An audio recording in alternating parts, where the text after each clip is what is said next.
I've made billions of dollars of failures at Amazon.com. Literally, billions of dollars of failures. It's easy to have ideas. It's very hard to turn an idea into a successful product. Do something you're very passionate about, and don't try to chase what is kind of the hot passion of the day.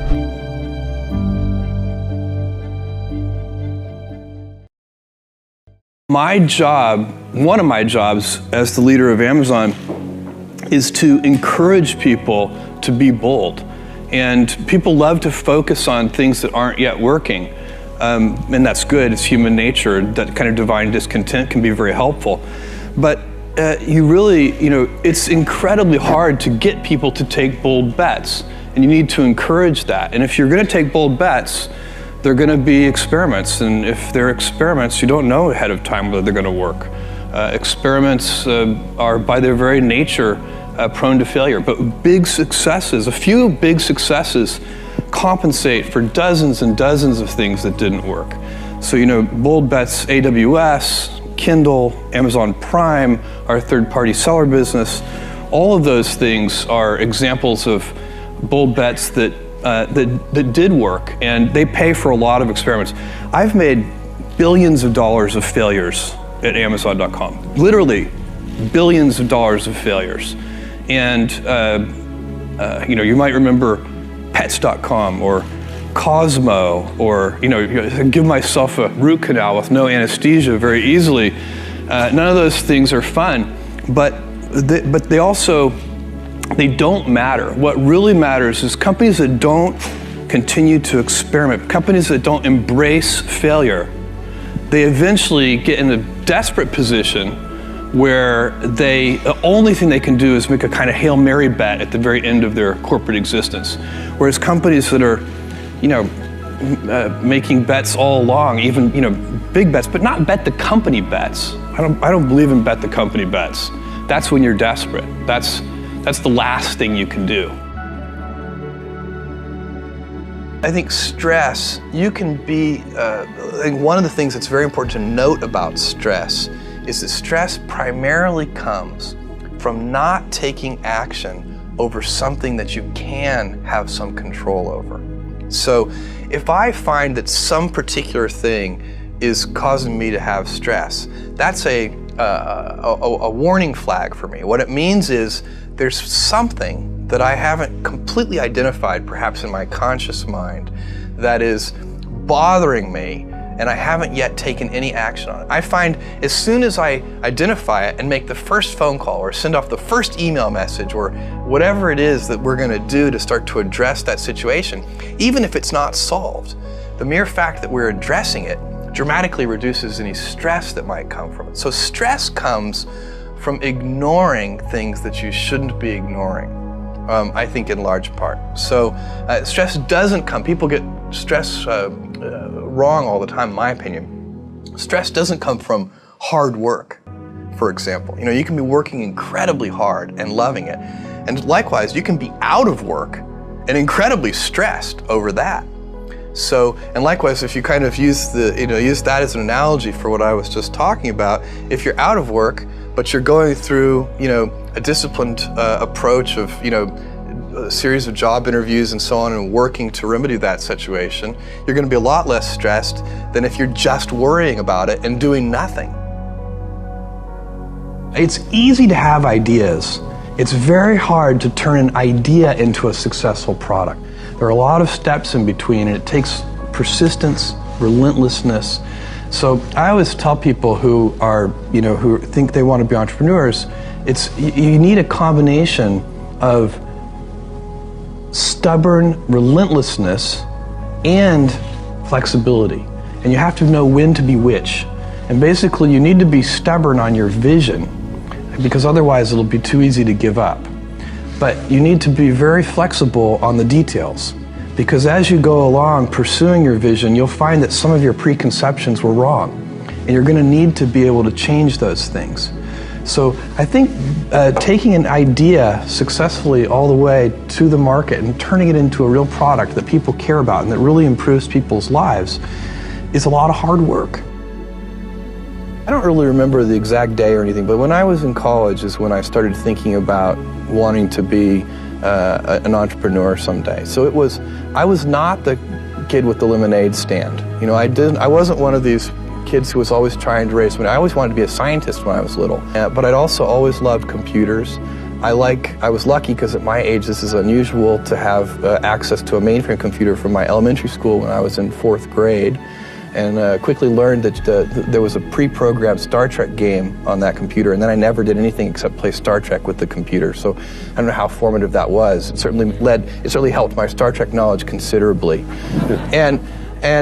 But I've always loved computers. Somewhere in college, I started watching some of the people who were like setting up, you know, college pizza delivery services and, you know, the kind of the core entrepreneurs, and thinking, you know, this looks like a really fun thing to do. Do something you're very passionate about, and don't try to chase what is kind of the hot passion of the day. I think we actually saw this. I think you see it all over the place in many different contexts, but I think we saw it in the internet world quite a bit, where, you know, at the sort of peak of the sort of internet you know, mania in, say, 1999, you found people who were you know, very passionate about something. They kind of left that job and decided, I'm going to, you know, do something in the internet, because it's, you know, it was almost like the, you know, the 1849 gold rush in a way. I mean, you find that people, if you go back and study the history of the 1849 gold rush, you find that, you know, at that time everybody who was within a shouting distance of California was, you know, they might have been a doctor, but they quit being a doctor and they started panning for gold. And that almost never works. And even if it does work, you know, according to some metric, financial success or whatever it might be, I suspect it leaves you ultimately unsatisfied. So you really need to be very clear with yourself. And I think one of the best ways to do that is this notion of projecting yourself forward to age 80, looking back on your life and trying to make sure you've minimized the number of regrets you have. That works for career decisions. It works for family decisions. You know, do you want? I have a 14-month-old son, and it's very easy for me to, if I think about myself when I'm 80, I know I want to watch that little guy grow up. And so I don't want to be 80 and think, shoot, you know, I missed that whole thing and I don't have the kind of relationship with my son that I wished I had, and so on and so on. So if you think about that, so I guess another thing that I would recommend to people is that they always take a long-term point of view.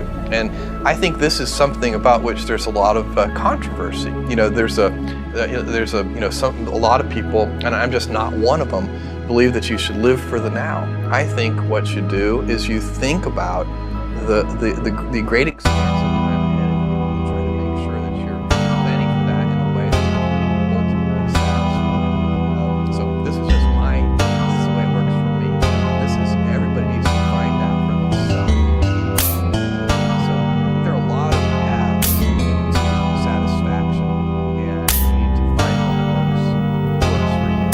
Em đến nhẹ nhàng như cách em đi qua cái khẳng lãng mạn như thi ca, khiến anh chẳng nhớ được gì cả, chỉ chút vội vã anh ghi. Và anh không biết được là đôi mình còn gần bên nhau bao lâu nữa. Nhiều lúc anh nghĩ hay thôi mình có lẽ là đừng yêu nhau nữa, vì cãi vã nhiều quá anh mệt lắm, chia tay nhiều quá anh mệt lắm, tất cả ở em đều mệt lắm. Nhưng rồi thời gian cũng hết năm, em thì vẫn ở đó, vẫn nắm chặt tay, vẫn kể môi sát môi. Anh thì vẫn như vậy, vẫn nghệ sĩ nghèo chỉ có lời hát thôi. Em à, người ta mất nhau trong 2 tuần và ta xa nhau cũng 2 lần. Anh không có phải thằng khờ, cũng biết trái tim đâu đó đã phai dần. Phải cần một sự liều lĩnh để thấy mình còn luyến thương nữa không. Mình sống với nhau như vợ chồng, nhưng tình thế này thì chưa giống. Bài nhạc anh viết vẫn chưa xong, liệu rằng ngày đó có buồn dẫu không cách nào mang nắng về đêm đông, cũng không hái được sao trên trời kia đem xuống. Nhưng sau này có thể đưa em giữ hộ tiền lương, sau này có thể làm việc nhà nếu em lười. Nhân gian thường nói không tồn tại thiên đường, chắc do họ chưa từng nhìn thấy lúc em cười. Ấm áp tỏa sáng tựa vầng thái dương, kéo anh chuyển động tịch tiến ở xung quanh hoài ngày. Hạnh phúc nhất mà anh âm thầm mãi ước, ngày ta đứng trước linh mục và cùng sánh vai lại. Thêm lần nữa tuyên bố nhé, em về khuyên bố mẹ kén rể đi anh đến tuyển ngay. Dù ít tin tưởng vào duyên số nhưng nếu em cho số đảm bảo mình nên duyên đấy. Từ khi gặp em Google hết tác dụng bởi em là tất cả những gì anh cần tìm, giống một kho báu để ngăn người khác bước tới. Đối đầu thế giới anh cũng sẵn sàng cân tim, ghét phải lặng im của em như cô bạn.